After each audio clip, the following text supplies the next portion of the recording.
That might be the first time I've ever been called highfalutin in my life. And it's definitely the first time I've been asked to bring high culture to any room. But I'll do my best to live up to both of those things. I'm going to walk around. I hope that's okay with you guys.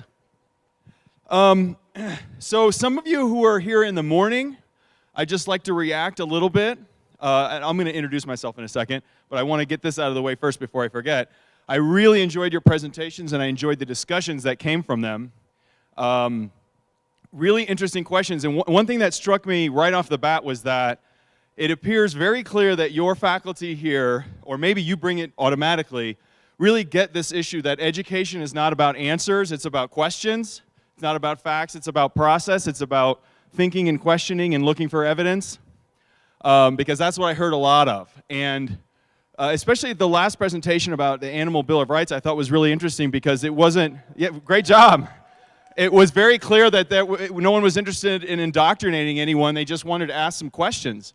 And the one question, as a way to introduce the topic today about animals, that I want to add to that conversation is, people who talk about the rights of animals and how we should and shouldn't treat them, watch out for their for the attempted distraction when they try to ask about, well, how smart is an animal?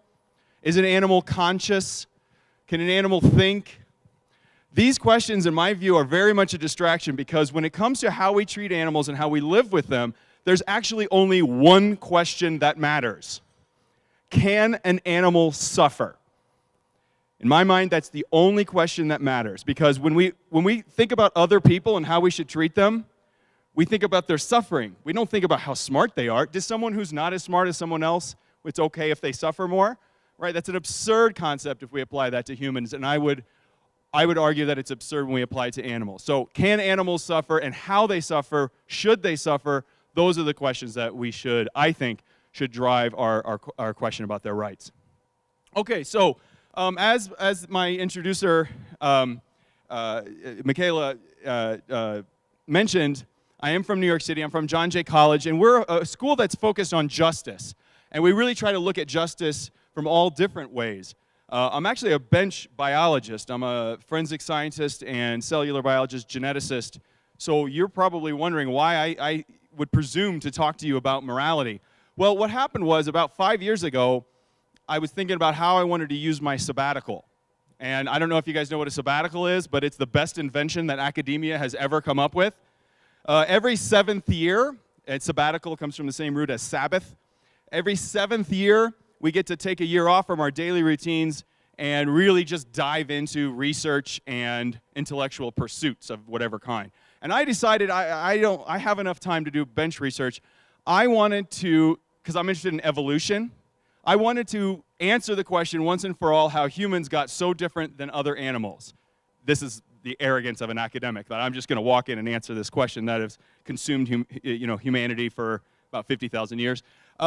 But I really set out to answer that question. So I started doing a lot of research, reading a lot of articles, getting everything I could get my hands on, and I actually came to the exact opposite conclusion. My question was exactly backwards. Humans are not very different from other animals. We're actually remarkably similar in our behaviors. We are motivated by the same things. We share the same emotions. We value the same things that animals do. The only thing that we do differently is with the invention of complex language, we think and deliberate, right? So we have which by the way means we have much more responsibility on our actions since we can contemplate them and deliberate them.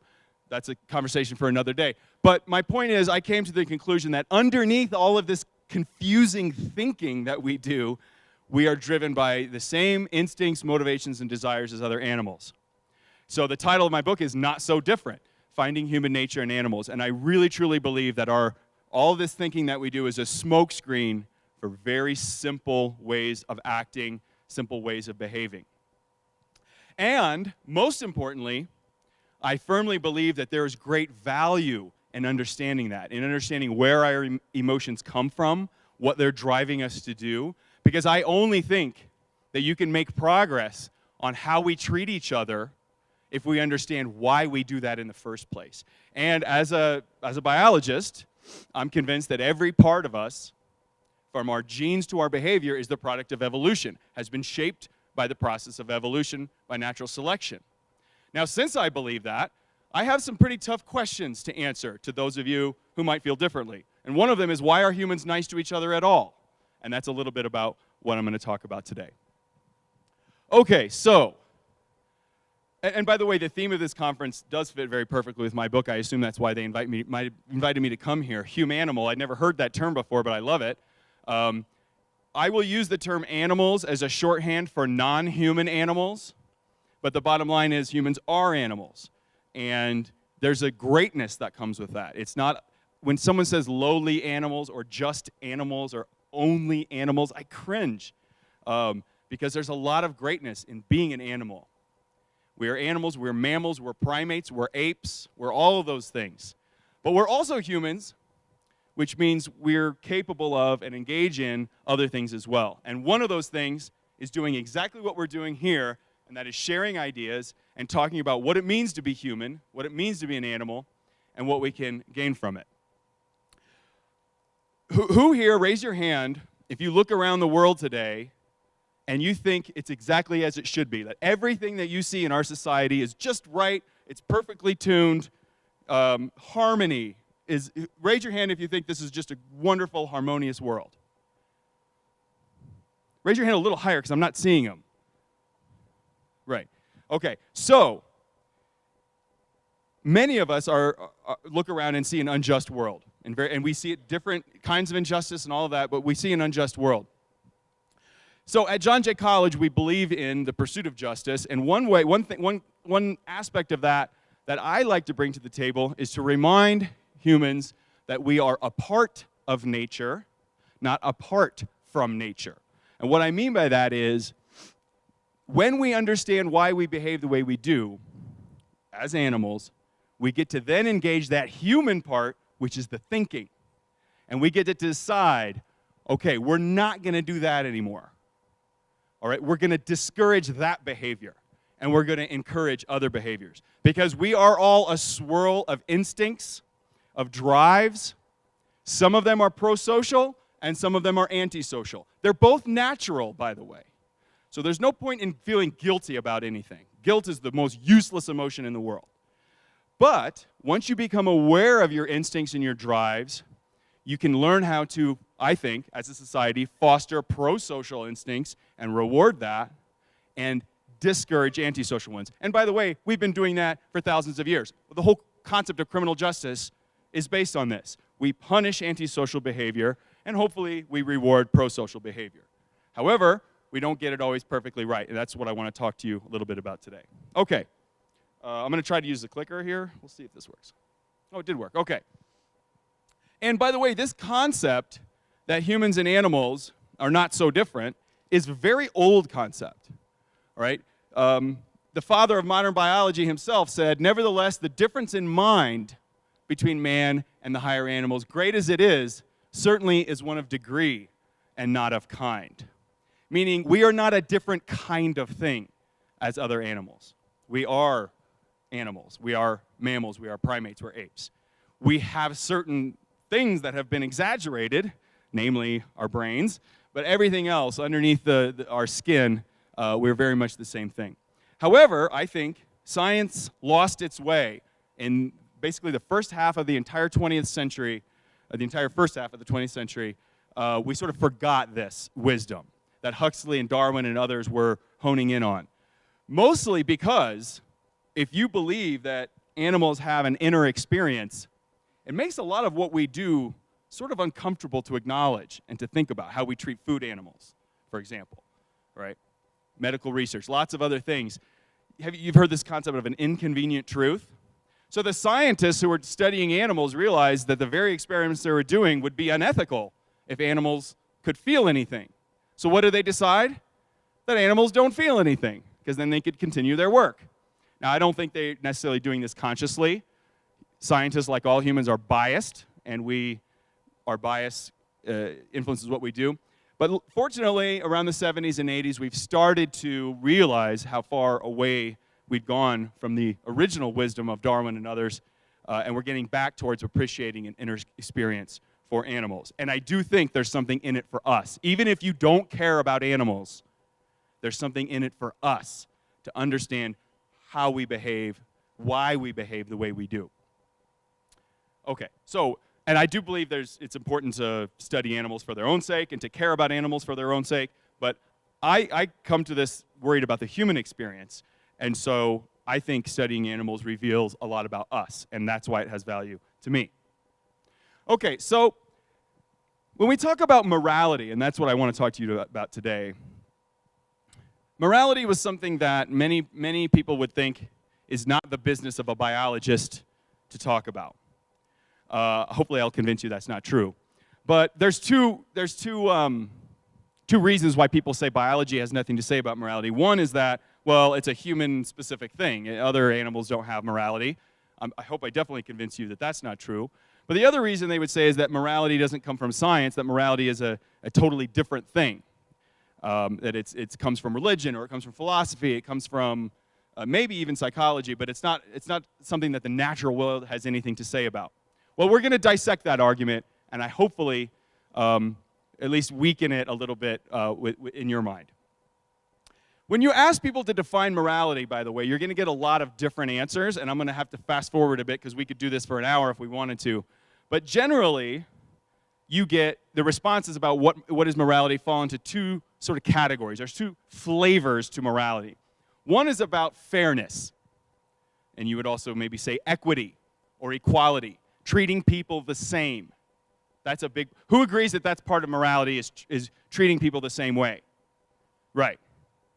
Who thinks our world today, we treat everybody the same? Everybody has an equal shot, everybody, right? Raise your hands higher, I don't see them. Who thinks that we really treat everyone the same in our world today? All right, great. So right off the bat, we know that we've got some problems with the way we approach morality. The second part of, and by the way, in fairness, that also involves rules. So if you're going to treat people the same, that means everybody has to follow the rules. And they have to have similar punishments for infractions, rewards for good behavior. We're going to talk about that in animals first. But then also, most people would say that morality is more than just fair play, more than just rules and treating people the same, that it actually requires that you do something besides just follow rules, but go out of your way to do something nice on occasion, or to at least maybe stand up when you see injustice, right? And that really gets into what we call altruism, which is when you do something nice for someone and you get nothing out of it. Well, that would be pro-social, but it even costs you something. So if you give someone money because they need it, you've done something altruistic, presumably, as long as you don't ask for it back. Meaning, it's cost to you, you're now poorer than you were before by $10 or whatever, and they're better off. So that's altruism. For a long time, this was considered a conundrum in human biology. Why would any organism do something nice when it costs them something? Because it hurts their evolutionary value. Why would you reduce your own fitness to help someone else's fitness? And I think it's a question we have to contend with, I'll admit, but it totally misunderstands what it means to be altruistic, I think. Well, let's come back to that. Let's talk about fairness. Let's build up to altruism. Okay. Begins with this concept of equal treatment. Let's do the show of hands where you actually might be tempted to vote yes. Who thinks equal treatment is important for morality? Right? Yeah? All right, great. Who thinks that humans, when they act in moral ways, insist on equal treatment? So it's a human behavior to enforce equity, that as a positive moral thing. Yeah? Okay. This is one where I usually get like a maybe, maybe not. Let me ask it in a way that you guys might be more clear about. Who thinks animals care about equal treatment among fellow animals? Who thinks animals actually recognize fair conditions and respond to them? Okay. Well, let's see what the data show. Okay. Now, hopefully, if this works right, that video won't start playing right away. So what you're going to see now, by the way, has anyone seen this experiment? It's only about 10 years old, but it's very quickly became a classic. So that woman right there, her name is Sarah Brosnan. This is taking place at Emory University. She now runs her own research group at Georgia State. she is about to do an experiment, and those are capuchin monkeys, or sometimes called capuchin monkeys. I think they're on the shoulder of Justin Bieber and some of your flyers there. So these are New World monkeys, which means they're native to the Americas, Central America and the northern parts of South America. And so here's what's going to happen in this experiment. These monkeys, and by the way, they live a much happier life than this, this picture shows. This is the testing chamber, okay? They have an enclosure where they go and they have free-range life. I'm not saying that captivity is ever a positive thing, but it's not that. They're not living in cages. But for the testing experiment, they do. And what Sarah's going to do here, Dr. Brosnan, excuse me, is she's trained both of these monkeys to perform a very simple task and get a reward. The task is a token's going to be given to them, and they're going to return the token, and they get a treat. That's it. And the treat might be a cucumber. It might be a grape. She's done it hundreds of times. They're happy with the cucumber. They're happy with the grape. Reward for a job well done, fine. But they like the grape better. So if you give them the choice, they're going to choose the grape over the cucumber. Well, that's all fine and good until we start to treat them differently. Now let's see what happens when Dr. Brosnan starts to treat the monkeys differently. The monkey on the left is going to perform the task, gets a cucumber. Very happy to eat that cucumber, no problem. Monkey on the right performs the task, returns the token, and gets a grape. And the first monkey notices. Well, let's do the task again. I'd like to get that grape. Whoops, cucumber again. He didn't like that very much. Second monkey is doing the task again. Gets the grape, the better reward. Monkey's like, is this a bad token? What's wrong with this thing? Gives it back. Here comes a cucumber, which he was happy to eat in the first place. So basically, he begins to throw a tantrum, and it gets worse from here. Out of politeness to all of you, we'll end it there. But the point is, when you watch this video, a couple of things become clear.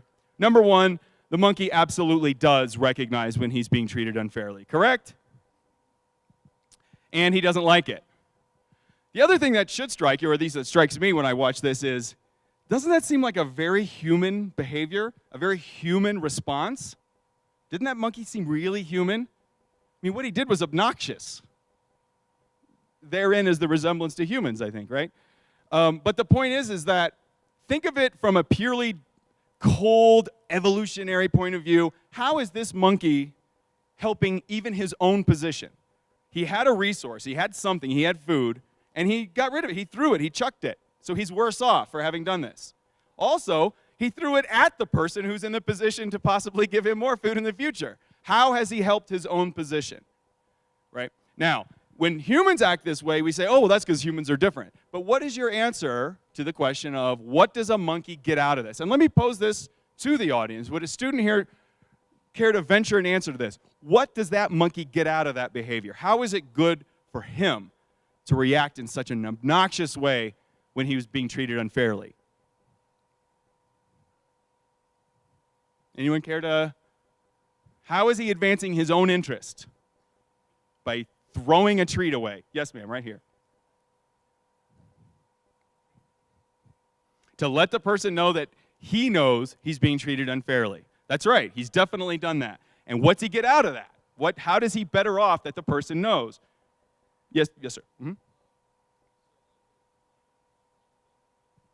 He's hoping that the next time she'll change her mind and give him the grape. Right? So, I don't have an answer, by the way. Remember, education's not about answers, it's about questions. The point here is that he's recognized unfair conditions and he refuses to play along. He refuses to stand for it. And this has, I think, and the reason why in just 10 years this is already a classic experiment is because it drives home this point that animals do recognize unequal condition. And remember, we're separated from New World monkeys by 50 million years of evolution. So this is an ancient thing in the primate brain to recognize unfair conditions and not stand for it. By the way, they've now done this experiment with dolphins, with dogs, with elephants. So we're now going back hundreds of millions of years in evolutionary history, and basically all social mammals recognize unfair conditions and protest them, right? And so this part of morality, at least, is definitely inborn. Now, when this experiment was published, a lot of biologists were very happy and dancing in the streets and showing the biological basis of justice and fair play. But a lot of philosophers and theologians, ministers, bishops were writing letters to the editor of their newspapers protesting this and saying, no, no, no, no, no, no, no. That is purely a selfish act. He or she was just wanting better conditions in the future, and it was not really pro-social. It wasn't about equality. It was about gains for himself.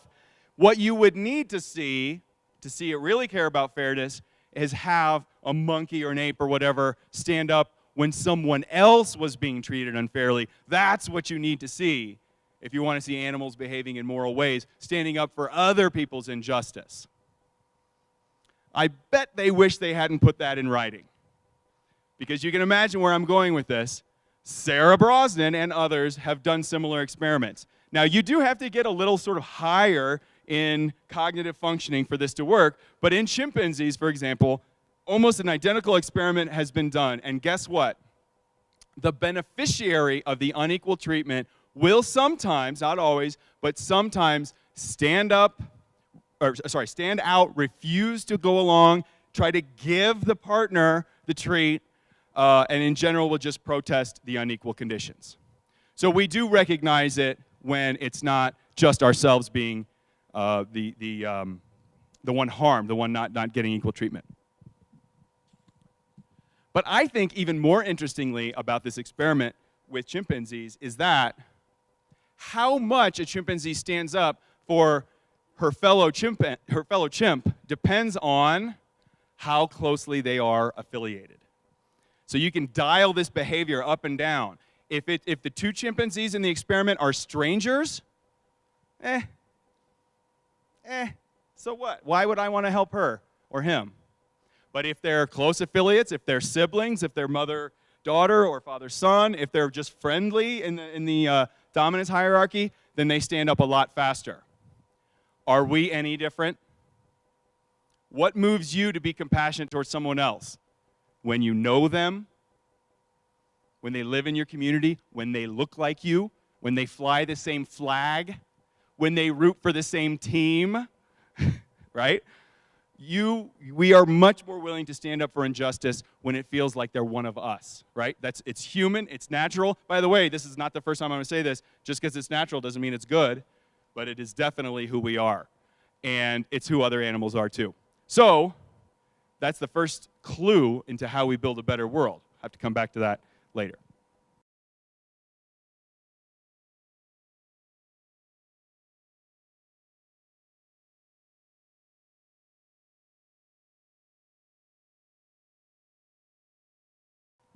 But the question remains, what's in it for me? Why am I better off to help someone else and to stand up for their unequal treatment? Well, I think this frames the question incorrectly, which is what I said before. We think of self as purely individuals. And in the United States, we have this almost as a badge of honor, this rugged individualism. It's us against the world. I am my own man. And it is usually men, right, that think this way. And I don't rely on anyone else. No one ever helped me. But what we actually have as social mammals is what we call an expanded sense of self. You are not an island. You do not live all by yourself. You do interact with other people, and you rely on them the way they rely on you.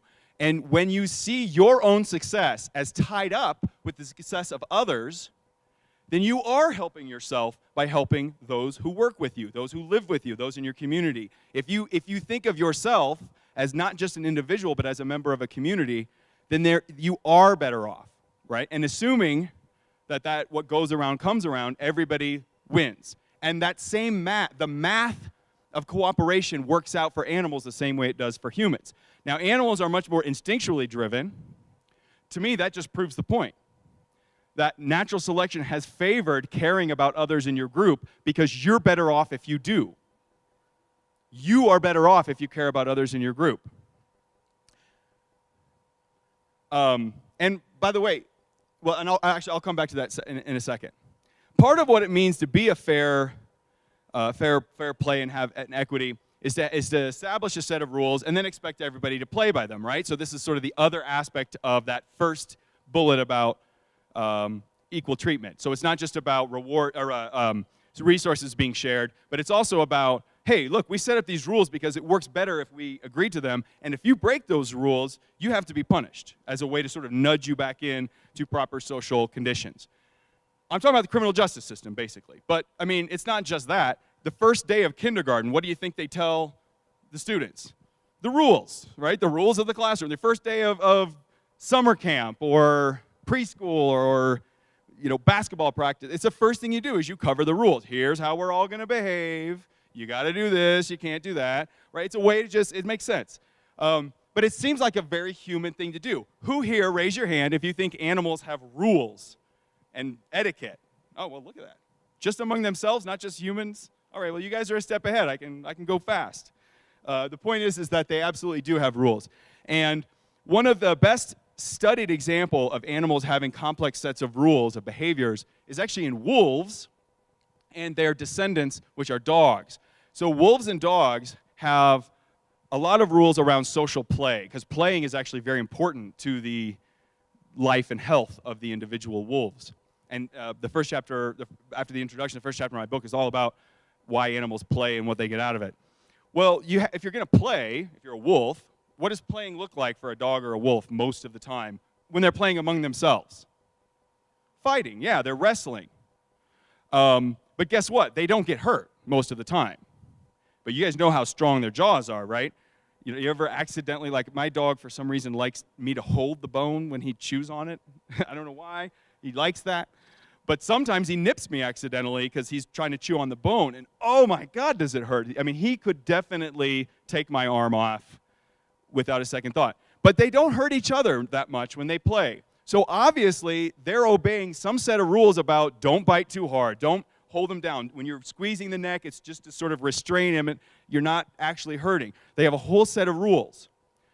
Well, rules only work if there's meat behind them, meaning punishment. So what happens? Does anybody know what happens if a wolf does bite too hard? And the key, you guys might not know much about wolves, but you do know about dogs. What do you think my dog did when he nipped me? And he knew immediately that he'd done it. So, I'll get to the apology in a second. But what happens is when animals like wolves break rules, they are shunned. They are removed from the pack. No one will play with them. They're in timeout, right? They have the equivalent of a timeout. And it works. Because in a social mammal, being ostracized from the group hurts, right? And it's felt very negatively, and it will reduce your success in the group, your ability to find a mate and compete for food and blah, blah, blah. Everything's worse if you're sort of kicked out in a social group. And that's why, by the way, when we do this to children, it pains them, it hurts them to be removed from the group. It's an effective punishment in that way. But they don't ostracize them forever for one infraction. What does the dog or wolf have to do to get admitted back in? Has to apologize. And how does a dog apologize? Right?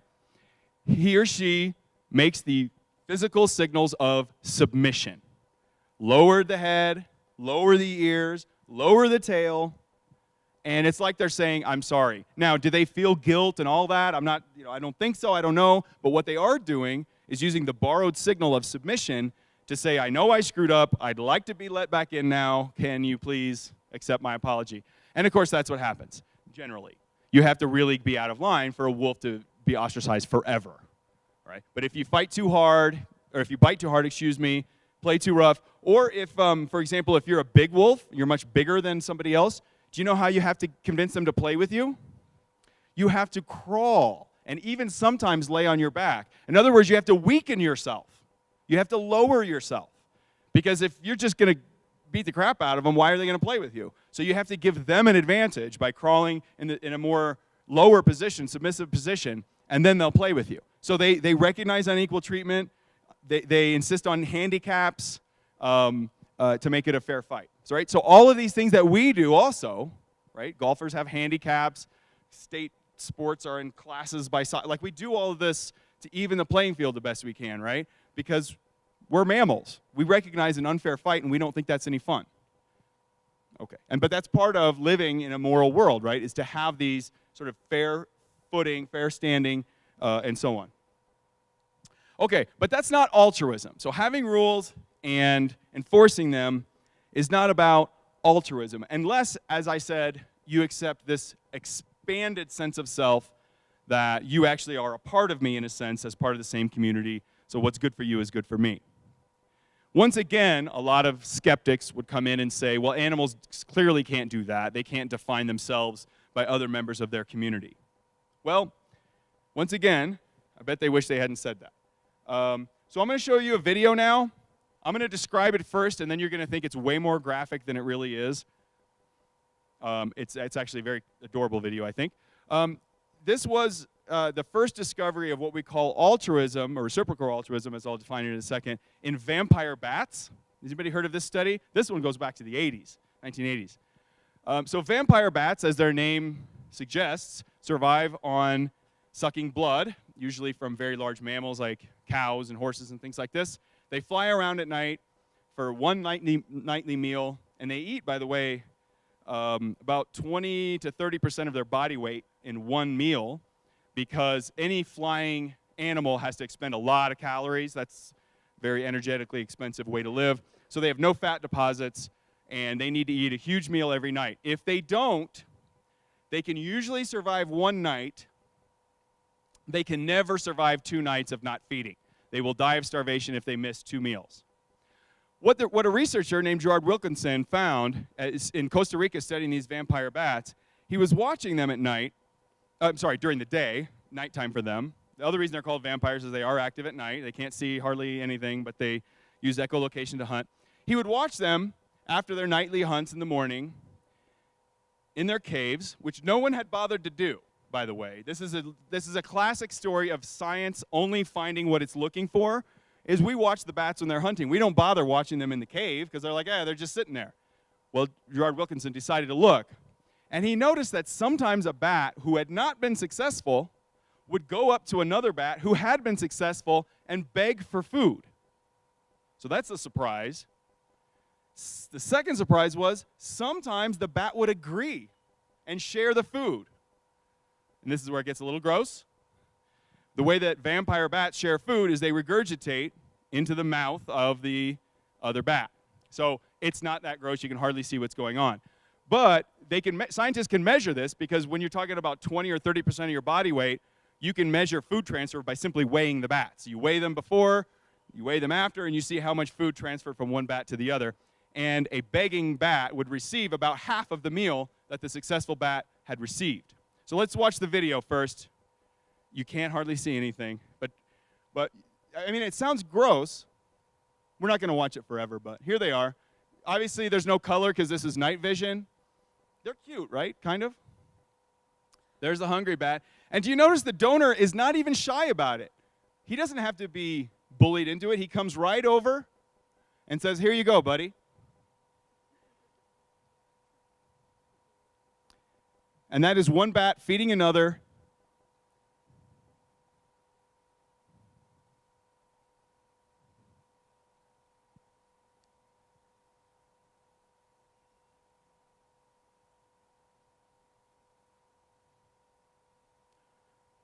So many would say that what you're watching is one of the grossest things in the animal world, one animal vomiting blood into the mouth of another. But what I see is one of the most beautiful things in the animal world, is a hungry bat getting fed by a friend who has a lot, right? It's pretty cool, right? Now, so that study was surprising enough that they did this, but like good scientists, Gerard Wilkinson really studied this phenomenon and watched who shared with whom. And he noticed that, because he was curious why sometimes they say yes and sometimes they say no. Sometimes they'll share and sometimes they'll say no. What was in the decision-making process? And what he found was the bats that are sharing were previously shared with by that same bat. And when they said no, sure enough, he looked back in the data, and they had been snubbed by that bat. The bats remember who was naughty, who was nice, who was generous, and who was cheap. And they get rewarded for that. So this is the first clue, I think, in understanding how altruism works, is it's not purely I'm going to help you and it's going to cost me. It's recognizing that our fate is tied together, right? If I share a little bit of my meal with you now, I'm not going to die, and I probably won't die tomorrow either. I get more chances, and we'll both live to hunt another day. And then maybe you're successful and I'm not, and then we can help each other. Each of us is better off, right? And that's where the instinct comes from. Now, I'm not going to suggest if you give $1 to a homeless person, you're fully expecting them to one day find you homeless and give you $1. But that's not how instincts work. Right? Instincts are vague. Feelings are vague. They drive you towards a behavior. And that behavior, in this case, is sharing. Right? It's sharing when you have a lot. But when you don't have a lot, you don't share. I mean, you guys probably heard this before, but charitable donations track the stock market really closely. Right? We're always very generous in sharing when we have a lot, or more anyway. And it's always we look at who we're sharing with and what the difference is between what we have and they don't have. Right? So you're not going to share with a classmate that you know is wealthy. You're like, hey, so I'm sorry you forgot your lunch today, but you have more money than I do. Why would I share with you? Again, you don't always necessarily calculate that all out in your head, but you recognize that sharing, like fairness, is good for all of us. So this is sometimes being referred to as the biology of empathy, because to recognize unfairness, to recognize need, requires you a little bit to put yourself in somebody else's shoes, okay? So this is sometimes called perspective taking. So I'm imagining what it's like to be you. And this is the biggest challenge, by the way, towards building a just society, is that we have all these restrictions on our empathy. We empathize with those close to us very well, but we don't empathize to people in faraway countries that we've never been to and can't recognize. It's hard. There are barriers to empathy. Right? So building the global village is sometimes referred to as part of that. Now, empathy is just the ability to recognize what somebody else is going through. Compassion is taking the next step and showing that you care about that and that you do something for them. So if you want the difference between empathy and compassion, empathy is the feeling, and compassion is what comes from that feeling, hopefully. And we're all limited on what we can do. If I gave every dollar I have to the homeless, I'll be poor, and there'll still be millions of homeless people, right? So I'm not saying that's not a reason to give. I'm just saying there are limits to how far compassion can take us.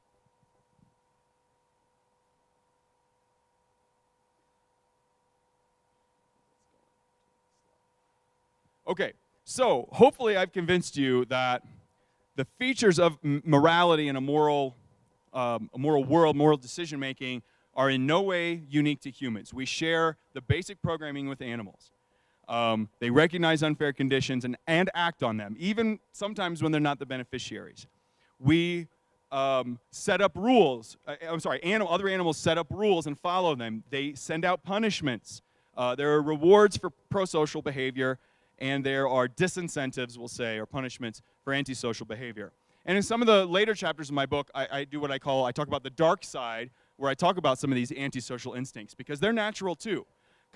Cooperation is pro-social, competition is antisocial. And remember, I'm not saying good or bad, I'm just saying antisocial versus pro-social. So what we attempt to do with society is to reward pro-social behaviors and discourage antisocial ones. That part we get right. I mean, I think most of us agree that we made progress when we outlawed murder, right? We made some progress. We made it unpleasant to be caught murdering, right? So most people don't murder, at least in part, because they don't want to be caught and the consequences. Okay? Because most murders, by the way, in the developed world anyway, are caught and punished. Vast majority. So we've got that part down right. The part that we miss is the reconciliation, rehabilitation, repairing of relationships and all of that. And I don't have time to talk about that today, but I'd love to talk to anybody about prisoner reentry and all of that, because there's a whole good biological story about why what we do is exactly wrong with how we treat prisoners, and why animals have actually figured it out, and they truly do engage in reconciliation. I don't, like I said, I can only cover so many topics, and if I cover everything, you wouldn't need to buy my book, and then why did I come all out this way? To discourage you from buying my book. But actually, I wrote an article in Skeptic Magazine that's out next month about that, about why our prisons and our parole system go against our own biology, and that's why it fails. I don't know if you guys know this, but not only does the United States have the largest prison population in the world, we are also the most likely for former prisoners to end up back in prison. Whereas a lot of other countries, especially like in Scandinavia, they have a very small prison population, and when you go to prison, and you come back out, you almost never go back in. Their rate of what we call recidivism is less than 10%. Our recidivism rate, 75%. When somebody leaves prison, the odds of them going back in, 75%. What do we do differently than the Swedes and the Norwegians and the Finnish? We punish you forever in this country, right? If you commit a felony, you're marked as a felon for the rest of your life. You can't vote in most states. You have to declare it on jobs, which means you ain't getting a good job. You are barred from public housing in some states. What's your incentive to rejoin the community when the community has made it very, very clear that you are not welcome ever? So what happens? Now, I'm not saying that former prisoners think in their head, oh, well, since I can't do this, I'm going to commit a crime and go back to jail, right? It's that here's the way to put it. If you don't feel part of the community, you don't feel part of the community. You see what I'm saying? If you don't feel that you're in this and you're welcome, what's your incentive to act like it? Whereas the prisons in Sweden look like spas. I'm kidding, it's not that nice. But they teach job skills. There's no bars or glass. They treat them like human beings, and they give them all the skills to be successful when they get out. And guess what happens? When they get out, they never go back in, because they don't have to declare themselves felons. They can vote. They get all their rights back. And it's way cheaper that way, right? And way safer and way everything. But, so in other words, one thing I say is the reason Scandinavia gets it right is because they treat their prisoners like animals. And most people recoil. I'm like, no, because animals actually reintegrate you after you've been punished. And they say, okay, great, you realize what you did wrong, you're welcome back now, let's move on. And that's what animals do. That's what chimpanzees do, that's what wolves do, and that's what we, in this country and others like us, get exactly backwards. And, of course, there's a cost to the rest of us, even a law-abiding citizen. If you've ever been a victim of a crime, you want to just blame the criminal. But you should also think about blaming the structure that ensured that that person was going to continue committing crimes rather than being reintegrated. Okay. I didn't intend to talk about that, but sometimes that happens when you get on a roll. But the point is what's in it for me to be nice to other people? A lot is in it for you. And we are built that way. And I don't think of myself as selfish because I recognize my success is tied in with other people. In fact, I think we trip over these words a lot when it comes to morality. Oh, and by the way, why are we so not great with prisoners in this country? It's because there's another instinct that we have that is perfectly natural, and that's the instinct for revenge. It's normal, it's natural, I'm not judging it, it's built inside of us. But this is why I say it's so great to be a human. Because you are an animal, you can recognize your pro-social instincts for what they are, recognize your anti-social instincts for what they are, and at least attempt to get better, attempt to do better. And I think that societies are at their best when that's exactly what they do. Okay, just a few more minutes and then I'll get to the question and answer part. Shameless plug for my new book that's out next month. Since I do have an audience, I might as well convince you to keep reading. This book will be out in May 1st. You can pre-order it now on Amazon, available in fine stores near you. And I always say it'll be available in airports near you one day. My closing remarks that I often give when I talk about morality from the biological point of view is that there's two ways to look at it. That it's lowering the human experience to consider ourselves as just animals driven by instinct. And if you want to think about it that way, I'm not going to be able to talk you out of it. But to bring up the point I said at the beginning, I think that it elevates the human experience to recognize our kinship with other animals, to recognize that we were shaped by the same forces that shaped them, and that we have that one gift that most animals don't have, and that's the ability to think about why we do things, why we behave the way that we do, and recognizing that there are pro-social reasons for doing things and there's anti-social reasons for doing them. Both have consequences. If you want to favor competition and antisocial behavior, you get very bad outcomes for the human experience. And there's just so much data on this. There's too much to be ignored. But there's costs and benefits to each thing that we do. If it draws us closer together as a community, then it's good, I think. The problem, though, and this is the question that I don't have an answer for, is the very idea of community means some people are in and some people are out, right? That's a problem. I don't have an answer to that. Because if we're all in the community, there's no community, right? Part of what makes a community is something unique about that community. That's true for a geographic community, for an ethnic community, for a family community. What does it mean to be in a family if absolutely every single person is in your family? That's not a family, that's just a group of people. So, how do we build a global village where we really do see ourselves as tied together, but without losing the subpopulations or the communities of individuals who have affinities because of a common racial experience or national experience or borders or whatever? So how do you promote pro-social community and also global community that is still pro-social? I don't have the answer, but I think that's the question. And how we answer it will determine whether or not this planet still has humans living on it in 100 years. Because you guys realize that we're actually on the closest we've ever come to destroying the planet for a whole variety of reasons. Every single one of our problems, every single one we created. We're not in the position of being forced out by other species. It's not this whole, climatic change that was inevitable and we just found ourselves on the wrong side of it. There's not a meteor coming, I hope. Every single cataclysmic event that is somewhat likely that we can picture, whether it's climate change or a pandemic, an infectious pandemic, or nuclear war, whatever, or what's almost certainly going to happen is our ability to make more humans outpaces our ability to feed those humans. All of those are problems of our own making.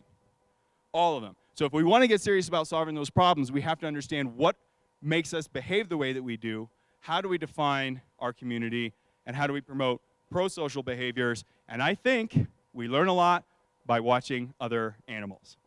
Thank you very much, and I really want to have some questions. So let's keep this discussion going. Thank you. Sure. Is there a second mic, or do we want to run around? It looks like it might have been. Okay, so what I would like is for everyone to generate a question in their head. You don't have to ask it, but generate it in your head. Just take a few minutes. If there was one question from this that you would like to ask him, you don't have to do it, but I do want you to think right now, what's one thing you might want to ask him? So go ahead, take a minute with that, just a few seconds, maybe jot it down, just write it down. Just think about it. So here we go. We're all going to take a few seconds. Think of a question.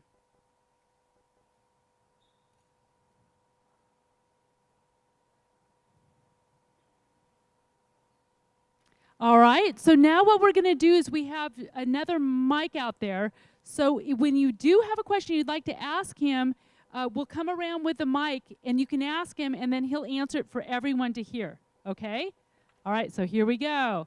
So go ahead and raise your hand if you have a question of some sort.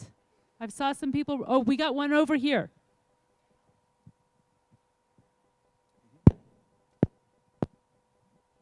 So I'm asking this on behalf of my biological anthropology class. So this kind of builds on Precious Hall and her class's Animal Bill of Rights.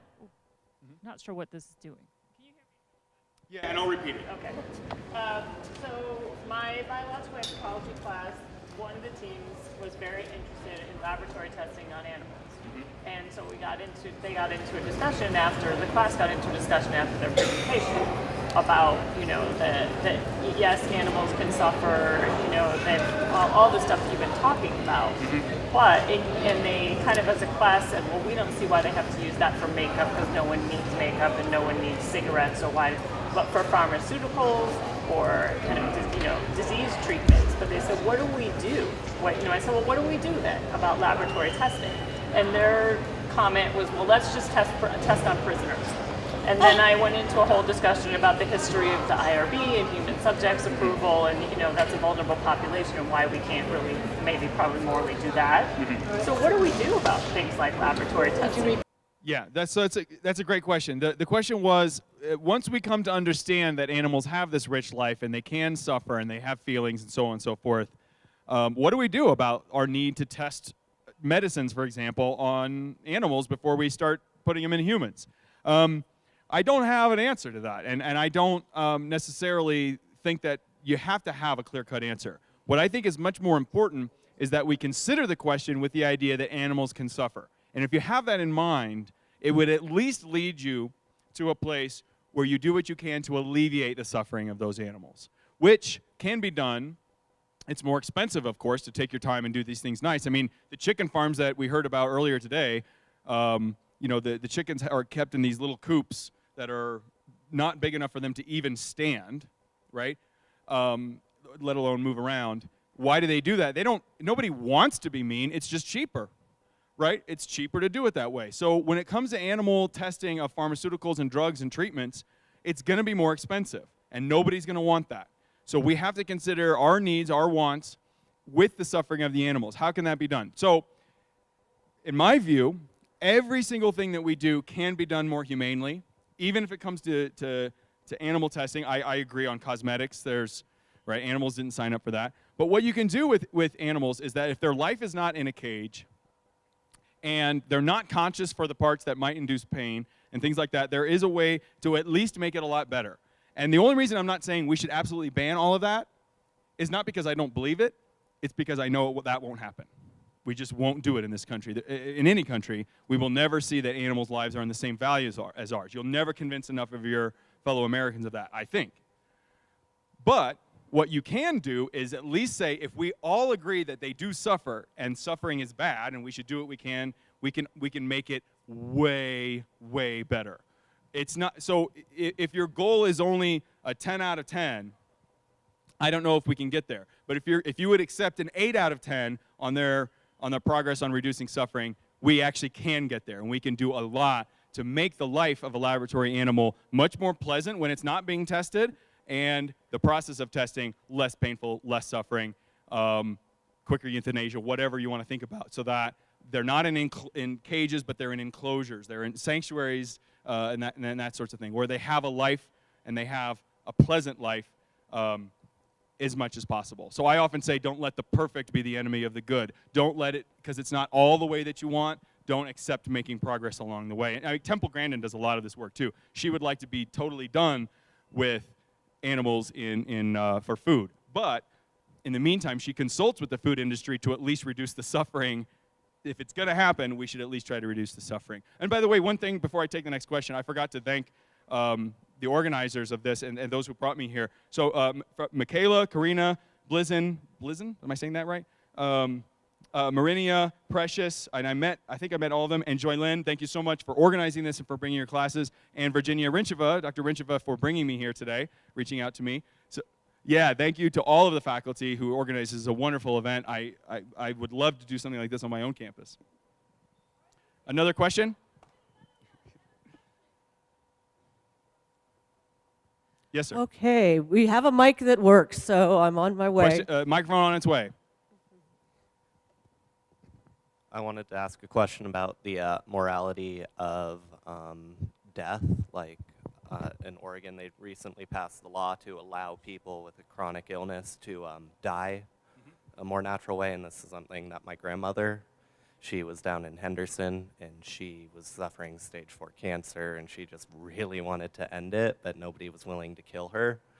So what's your opinion on the morality of letting people die? The end-of-life issues and the morality there. It's really interesting to me, and in fact, I was actually teaching in a minimum security prison a couple of weeks ago, and I was teaching on grief and attachments, and this exact same question came up. And the question is, if someone wants to end their life, can that ever be a rational, moral choice? If someone wants to end their life. Again, I'm not attempting to answer this for anyone, but I do think that the idea that someone has reached that what seems to be the end, where there's they have a terminal illness, and they know that recovery is beyond hope. They're in an enormous amount of suffering. I don't see a scientific reason to deny them the right to make that choice. And I do think it is a rational, clear-headed choice to end one's suffering when they don't find value in continuing in that suffering. And it's interesting, the social conscience on that issue has evolved a lot. But I do also recognize that the other side of that question, those who don't think the physicians or anyone else should be involved in helping people commit suicide, they are coming from a good place, which is this very pro-social instinct that we have of life has dignity, life has value, life is good, and anything in our society that sends the message that it's okay to simply end it would be a social bad, a social harm, and have consequences beyond the life of those individuals. That's an argument, and that's reasonable.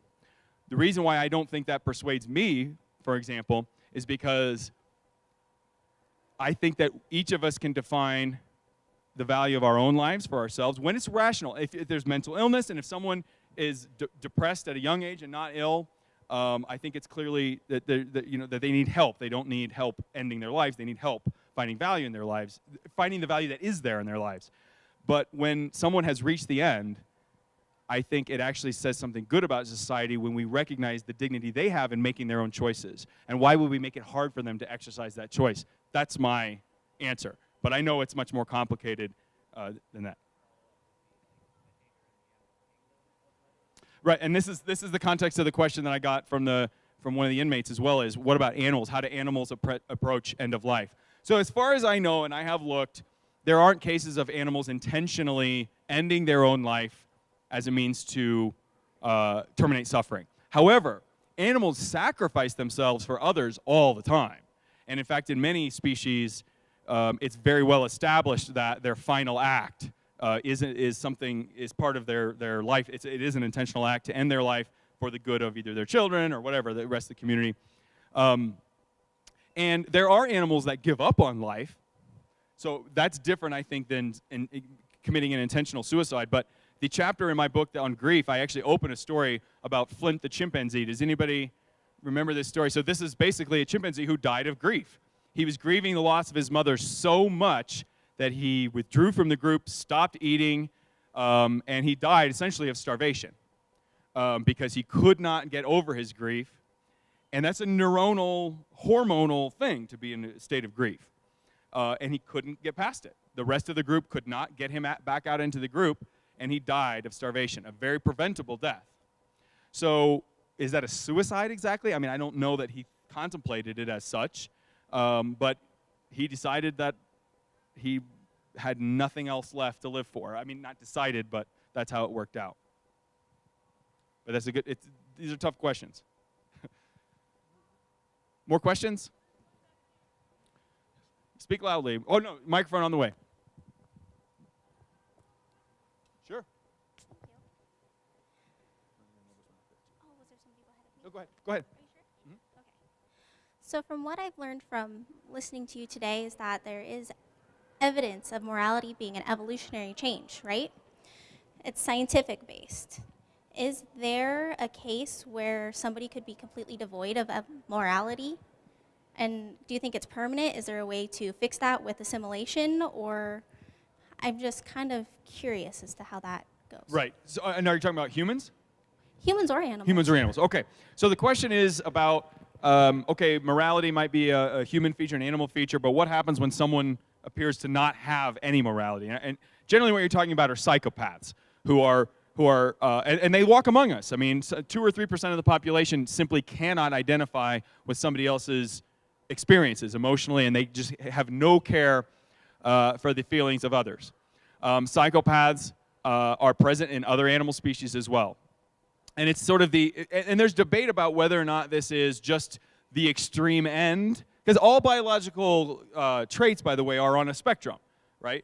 Height, weight, morality are no different in terms of there are people who will be on one side of the spectrum or the other. Some people think extreme antisocial behavior of psychopaths is just on the extreme end of variability. Nature loves variability to see what's going to work in different times, and it's sort of always there. And then there's others that have that considered a pathology. So it's something that's gone wrong. It's not evolutionary. It's just things don't always work out right, even according to plan, which, by the way, is what my book's all about, if you'd like to read that. But I don't cover psychopaths in the book. But the idea is that some individuals are completely devoid of empathy. They're just incapable of caring about the feelings of others. And it's true that they exist. A lot of research has gone into how do we switch the empathy back on in these individuals. And I have a friend who spent 20 years working with psychopaths, convinced that he actually could make progress. After 20 years, he's finally admitting he doesn't think it's possible, that these people really, we might just have to lock them up and throw away the key. And there exist in animals as well. But whether or not it's part of our natural variability that will happen every so often, or whether or not it's a true pathology, is an open question. But I think it's a relatively easy question to answer in terms of what we do with that information, once we acknowledge that they exist. So there's nothing to be gained, I think, by punishing a psychopath for being a psychopath, right? I mean, just to make their life, put them in a supermax and just make them so miserable. What do we get out of that? Protecting society from psychopaths, that we get something out of, right? So that's what I mean when I say lock them away and throw away the key. But why would we want to just continue hurting them?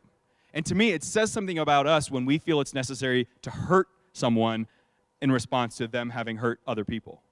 Why is that good? But we do have to protect ourselves. So it's an interesting question. But the short answer to your question is yes, psychopaths or sociopath, extreme antisocial behavior is found in other animals. And by the way, they deal with it basically the same way we do, is they deal with it as a threat. However, to give some credence to the possibility that it might be natural that this happens, remember what I said about nature loves diversity. Every generation, through mutations and sexual recombination of genes, we are diversity-creating machines. That's what all living things are. With the idea being, we shuffle the deck because we don't know what the future holds. We want a population with enough different kinds of people that someone will survive the next cataclysm, whatever that is. The drought, the new predator, the infectious disease, whatever it is, we want, it's like a hedge against any possible future threat. And it could be that psychopathy is one of those hedges, that the conditions might be such that altruism is never going to help us, and we need an every man for himself kind of life to possibly survive whatever the next threat is. You guys have seen the Mad Max movies, right? I mean, and actually, some of the earliest stories that humans wrote down were about this post-apocalyptic, right? Epic of Gilgamesh. That's one of the oldest stories that we actually have written down.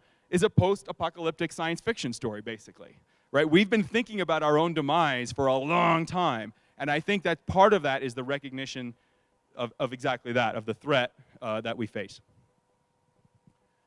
I'm sorry. She was skipped, and then you next. Can we do that? Okay. Where are we going? Where am I right in the back here. She's got her hand up. She was skipped. In the back corner. Back corner. I'm like, which back? She's been very patient. What are your thoughts on the responsibility of humans kind of reaching out into other animals' environments, such as like deforestation, or even the responsibility to protect the coral reef? So I'm of two minds on the issue. First of all, I think that if you only consider what's in it for us, that's enough reason to care about, at least to care about things like deforestation and general biodiversity. Even if you don't care about the number of species and how they all live, we are facing enormous threats because of habitat destruction that we've done. Just the rainforest, just leave it like there. Leave it there. But the ecosystems and the loss of those ecosystems has enormous consequences for us, so I consider it a moral issue. The other thing is I was talking about before how diversity is our way of hedging against future threats. Biodiversity works the same way, that the ecosystem is so intertwined that when you start to lose sections of it, there's almost no way to know what the ecological consequences will be, because we don't have it all worked out, which animal eats which other one and relies on this, what other symbiosis exists there. We just don't know. I mean, the class's case up in Alaska was the urchins were overpopulating, and we're like, why are urchins doing so well in there? And that has negative consequences. It's because the otters were being lost because there was overfishing on the, it's a long story. The point is that you had to look several steps in the food chain to understand why the ecosystem had collapsed. And none of that was known until it was too late. Now, in that case, they did a protected area and biodiversity came back. The good news is the Earth can heal itself very, very well, but we have to step back and give it a chance. The other thing is, if we come back to where I started in the first place, is consider environmental issues as simply how they impact humans. There's so much benefit towards, like for example, moving away from fossil fuels and towards renewable energies. Whether it's economic, social cost, human cost, or environmental cost, they're all in the same direction. The only reason we haven't made that move quicker is because there's a lot of money in that industry specifically, and they see it as a threat to them, and that's it. That's literally the only reason. There's no reason to not completely ban fossil fuels except that. And the countries that have done that have reaped all the benefits. So we will eventually get to the point where we will be dragged along with the rest of the world instead of leading as we're supposed to as Americans, right? Could we do one more question? Because he was patient. Final question. Thank you. So in our search for morality, everyone has their own ideas of morality, and they all have their own definitions of morality. Is morality something that we should or could legislate, or is it something that we need to all find out on our own? So that's a good question. Should we be legislating morality? A lot of the instincts to legislate morality are generally good, meaning the person is acting in what they think is the best interest of other human beings. So when I talk about public policy debates that involve moral issues, I always at least try to remember that most people do approach it from what they consider to be what's best, and to remember that they do have a position that's based that they believe is moral. I think getting into deciding what's moral and what's not moral isn't the business of public policy. What is the business of public policy is trying to do the most good for the most number of people. And most good means enforcing those rules of morality that we talked about, which is fairness, which is equity, of everybody having an equal shot, being equal work for equal pay. All of those things come right out of our genes, right? We as animals know what that means, and we know how to do it, and no one is harmed by that unless they had an advantage in the first place that they didn't deserve. And I'm okay with that. But the other moral issues are that we tend to want to legislate. I don't think there's any evolutionary argument for or against it, because if you believe that something is moral, you believe it because of the way that you've formed your morality. Somebody else forms their morality a different way. The only moral arguments that have any value as far as I'm concerned are those that recognize pro-social behaviors and the greatest good for the greatest number, because that's what flows from our genes. And if you, and I don't like to talk about religion too much in comments like this, but if you look at all the world religions, which is where the vast majority of humans on the planet define morality in religious terms. So I'm more than happy to meet them on that playing field. All the world's religions differ, and they have a whole different story when it comes to their theology, creation stories, nature of God. All of those things are completely different among all the world religions. But our morality is basically the same, right? Christians call it the golden rule. Treat others as you would have them treat you. Rabbi Hillel said the same thing. Confucius said the same thing. Every world religion has said that, and we have documented of that long before Christian or Jews even existed. So, what does it say about that? That's the universal thing. That's the thing all religions agree on, is in a basic morality of don't do what you wouldn't want done to you. That's the moral basis that we can all agree on. So if we legislate and make policy that is in line with that, notice I didn't say enforced that, but is in line with that, that's when I think we do right. Is when we cut across all the differences of sect and religion, and when we only go to that core morality that we all, and by the way, I'm not knocking religion or anything, but I'm just saying, I think it's not a coincidence that that's the one thing all religions agree on. It's because we're built towards that morality. That is not just 10,000 years old, that's 100 million years old in the making of recognizing that core basis of morality. And then religion came along and took credit for it. But the point is, though, is that we've always been treating each other that way. But evil's always been there as well. But I do think that when governments try to legislate sectarian morality, it almost never works out well. Because if people don't agree on the moral basis of something, then you can't legislate your way around people's ideas about morality.